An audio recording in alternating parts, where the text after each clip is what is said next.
আল্লাহ তুমি আমার গুনাহগার উম্মতকে বাঁচাও। এই দুনিয়ার বুকে রব্বুল আলামিন সব নবীকে একটা করে দাওয়া মুস্তাজাবা দিয়েছেন, মানে যে দোয়া করলে কবুল হয়ে যায় সাথে সাথেই। দাও বিহা, দুনিয়ার সব নবীরা ওই দোয়াটা দুনিয়ায় করে ফেলেছে। সব নবীকে আল্লাহ একটা করে দোয়া দিয়েছেন, নবী দোয়া করলেই কবুল। সব নবীরা ওই দোয়া করে ফেলেছে দুনিয়াতে। বিশ্বনবী বলেন আমি করি নাই।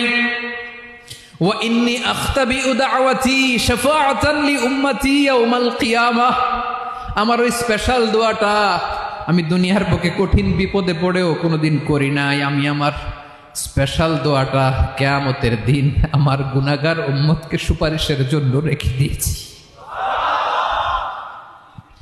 আল্লাহ বলবেন নবীর ফারাসাক, মাথা তোলেন, আর কাটবেন না। বিশ্বনবী মাথা তুলবেন, আল্লাহ বলবেন সাল তোতা, আপনি যা চাবেন তাই দেব। ওয়াশফা তুশাফা, সুপারিশ করেন, সুপারিশ কবুল করব। বিশ্বনবী বলবেন আল্লাহ ওই স্পেশাল দোয়াটা দুনিয়াতে করি নাই, আজকে আমি তোমার দরবারে দাঁড়িয়ে কিয়ামতের দিন ওই দোয়াটা করছি। আল্লাহ আমার যে উম্মতের হৃদয়ে যাররা পরিমাণ ঈমান আছে, আমার একটা উম্মতকেও তুই জাহান্নামে ঢুকাতে পারবা না।